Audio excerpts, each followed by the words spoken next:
അസ്സലാമു അലൈക്കും വറഹ്മത്തുള്ളാഹി വബറകാതുഹു. അൽഹംദുലില്ലാഹി റബ്ബിൽ ആലമീൻ.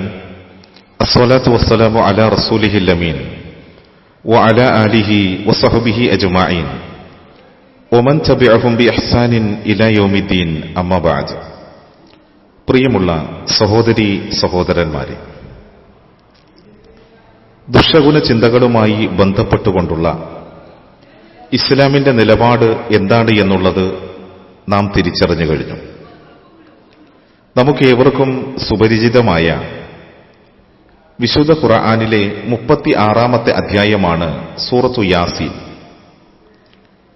സൂറത്തു യാസീനിലെ 13 മുതൽ തുടങ്ങുന്ന വചനങ്ങൾ ഒരു ജനതയിലേക്ക് അല്ലാഹു സുബ്ഹാനഹു വ തആല നിയോഗിച്ച ദൂതന്മാരുടെ കഥ പറഞ്ഞുകൊണ്ടാണ്. പ്രസ്തുത വചനത്തിൽ നമ്മൾക്ക് ഇങ്ങനെ കാണുവാൻ സാധിക്കും: വദ്രിബു ലഹും മസലൻ അസ്ഹാബൽ ഖറിയ ഇദ് ജാഅഹൽ മുർസലൂൻ. അല്ലാഹു മുഹമ്മദ് നബി സല്ലല്ലാഹു അലൈഹി വസല്ലമ തങ്ങളോട് പറയുകയാണ്, നബിയെ, താങ്കൾ അവർക്ക് ആ രാജ്യക്കാരെ ഒരു ഉദാഹരണമായി വിവരിച്ചു കൊടുക്കുക. ആ രാജ്യക്കാർ ഏതാണ് എന്ന് കൃത്യമായ നിലയിൽ ഇവിടെ വിശദീകരിക്കപ്പെട്ടിട്ടില്ല. ഒരു പ്രദേശത്തേക്ക് അല്ലാഹു സുബ്ഹാനഹു വ തആല നിയോഗിക്കുകയും ആ സമൂഹത്തിലേക്ക് എത്തിച്ചേരുകയും ചെയ്ത ആ ദൂതന്മാരുടെ കഥ അല്ലാഹു പറയുകയാണ്. ഇദ് ജാഅഹൽ മുർസലൂൻ, അതായത് അവരിലേക്ക് അല്ലാഹു തആല നിയോഗിച്ച ആ മുർസലുകൾ അവരുടെ അടുക്കൽ ചെന്ന സന്ദർഭം. ഇത് അർസൽനാ ഇലൈഹി മുസ്നൈനി ഫകദ്ദബൂഹുമാ ഫഅസ്സസ്നാ ബിസാലിസിൻ ഫഖാലൂ ഇന്നാ ഇലൈക്കും മുർസൽ. അവരുടെ അടുക്കലേക്ക് രണ്ടാളുകളെ അല്ലാഹു സുബ്ഹാനഹു വ തആല ദൂതന്മാരാക്കി അയച്ചു. എന്നാൽ ആ രണ്ടുപേരും പ്രപഞ്ചരക്ഷിതാവിനെ അവർക്ക് മുന്നിൽ പരിചയപ്പെടുത്തിയപ്പോൾ ആ ജനത ആ ദൂതന്മാരെ വ്യാജമാക്കുകയാണുണ്ടായത്. ആ സന്ദർഭത്തിൽ മൂന്നാമതൊരാളെയും അല്ലാഹു സുബ്ഹാനഹു വ തആല അവരിലേക്ക് അയച്ചുകൊണ്ട് അവർക്ക് പ്രാബല്യം നൽകുകയുണ്ടായി. എന്നിട്ട് ആ ദൂതന്മാർ അവരോട് പറഞ്ഞു, ഞങ്ങൾ നിങ്ങളിലേക്ക് നിയോഗിക്കപ്പെട്ട ദൂതന്മാരാണ് എന്ന്. ഈ സന്ദർഭത്തിൽ ആ ജനത നൽകിയ മറുപടി ശ്രദ്ധേയമായിരുന്നു. ഖാലൂ മാ അൻതും ഇല്ലാ ബശറും മിഥലുനാ വമാ അൻസല റഹ്മാനു മിൻ ഷൈഇൻ ഇൻ അൻതും ഇല്ലാ തക്ദിബൂൻ. അവർ പറഞ്ഞു, നിങ്ങൾ ഞങ്ങളെപ്പോലെയുള്ള മനുഷ്യരല്ലാതെ മറ്റാരുമല്ല. പരമ കാരുണികനായിട്ടുള്ള അല്ലാഹു യാതൊന്നും തന്നെ ഇറക്കിയിട്ടുമില്ല, നിങ്ങൾ കളവ് പറയുന്നവരാണ് എന്ന് പറഞ്ഞുകൊണ്ട് ആ ദൂതന്മാരെ വ്യാജമാക്കുകയുണ്ടായി. അവർ പറഞ്ഞു, ഖാലു റബ്ബുനാ യഅലം ഇന്ന ഇലൈക്കും ലമുർസലൂൻ.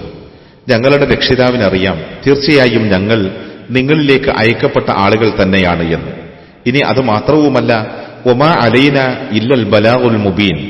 ഞങ്ങളുടെ ബാധ്യത നിങ്ങളിലേക്ക് ഈ യാഥാർത്ഥ്യങ്ങൾ എത്തിക്കുക എന്നത് മാത്രമാണ്. ഒരാളെയും നിർബന്ധിച്ച് വിശ്വാസിയാക്കുവാനോ ആ വിശ്വാസത്തിൽ ഉറപ്പിച്ചു നിർത്തുവാനോ ഞങ്ങൾക്ക് പോലും കഴിയുകയില്ല. മുഹമ്മദ് നബി സല്ലല്ലാഹു അലൈഹി വസല്ലമ തങ്ങൾക്ക് ഏറെ ഇഷ്ടമുണ്ടായിരുന്ന പ്രവാചക പിതൃവ്യന്റെ കാര്യത്തിൽ അവതരിച്ച ആയത്തിൽ പോലും ഈ യാഥാർത്ഥ്യം അല്ലാഹു തആല വ്യക്തമാക്കിയിട്ടുണ്ട്. ഒരാളുടെ ഇഷ്ടമനുസരിച്ചുകൊണ്ട് ഒരിക്കലും ഒരാളെ സന്മാർഗത്തിലാക്കാൻ കഴിയുകയില്ല. അത് അല്ലാഹു നൽകേണ്ടുന്നതാണ്. അതുകൊണ്ട് തന്നെ ഞങ്ങളുടെ ബാധ്യത ഈ സന്ദേശം നിങ്ങൾക്ക് കൈമാറുക എന്നുള്ളതാണ്. അത് ഞങ്ങളിതാ കൈമാറിയിരിക്കുകയാണ്. ഈ സന്ദർഭത്തിൽ അല്ലാഹു നിയോഗിച്ച ആ ദൂതന്മാരെ കുറിച്ച് ഈ രാജ്യത്തെ ജനങ്ങൾ പറഞ്ഞ മറുപടി ഏറെ ശ്രദ്ധേയമായിരുന്നു. അവർ പറഞ്ഞു, ഖാലു ഇന്ന തതയ്യർനാ ബിക്കും ലഇല്ലം തന്തഹു ലനർജുമന്നക്കും വലയമസ്സന്നക്കും മിന്നാ അദാബുൻ അലീം. അവർ പറയുകയാണ്, നിങ്ങൾ നിമിത്തം ഞങ്ങൾ ശകുനപ്പുഴവിലായിരിക്കുകയാണ്. അഥവാ നിങ്ങൾ ഞങ്ങളുടെ ദുഷ്ടഗുണങ്ങളാണ്. നിങ്ങൾ വിരമിക്കുന്നില്ല എങ്കിൽ, ഈ ഒരു മാർഗം നിങ്ങൾ ഒഴിവാക്കുന്നില്ല എങ്കിൽ തീർച്ചയായും ഞങ്ങൾ നിങ്ങൾക്ക് നേരെ കല്ലേറ് നടത്തുക തന്നെ ചെയ്യും. അങ്ങനെ ഞങ്ങളിൽ നിന്ന് വളരെ പ്രയാസമേറിയ വേദനയേറിയ ശിക്ഷകൾ നിങ്ങൾക്ക് അനുഭവിക്കേണ്ടി വരും. ഇവിടെ നോക്കൂ സഹോദരങ്ങളെ, അല്ലാഹു തആല നിയോഗിച്ച ദൂതന്മാരെയാണ് ആ ജനത ദുഷ്ടഗുണമായി കാണുന്നത്. അഥവാ നന്മയുള്ള മനുഷ്യരെ അല്ലെങ്കിൽ നന്മയായിട്ടുള്ളതിനെ ഏത് നിലയിലും ദുഷ്ടഗുണമാക്കി ചിത്രീകരിക്കുക എന്നുള്ളത് വിശ്വാസികളുടെ ആ ഒരു ശൈലിയല്ല എന്നും മറിച്ച് അവരുടെ ശത്രുഭാഗത്ത് നിന്ന ആളുകളുടെ ശൈലിയായിരുന്നു എന്നും ഇവിടെ ഖുർആൻ സുതാര്യം നമ്മൾക്ക് വ്യക്തമാക്കി തരികയാണ്. ഈ സന്ദർഭത്തിൽ ഈ ദൂതന്മാർ നൽകിയ മറുപടി ഇങ്ങനെയാണ്: ഖാലു ത്വാഇറുക്കും മഅക്കും അഇൻ ദുഃഖിറുത്തും ബൽ അൻതും ഖൗമും മുസ്രിഫൂൻ. അവർ പറഞ്ഞു, നിങ്ങളുടെ ശകുനപ്പിഴ നിങ്ങളോടൊന്നിച്ചു തന്നെയാണുള്ളത്. നിങ്ങൾക്ക് ഉപദേശം നൽകപ്പെട്ടതിനാണോ ഇങ്ങനെ പറയുന്നത്? പക്ഷെ നിങ്ങൾ അതിര് കവിഞ്ഞ ഒരു ജനത മാത്രമാണ്.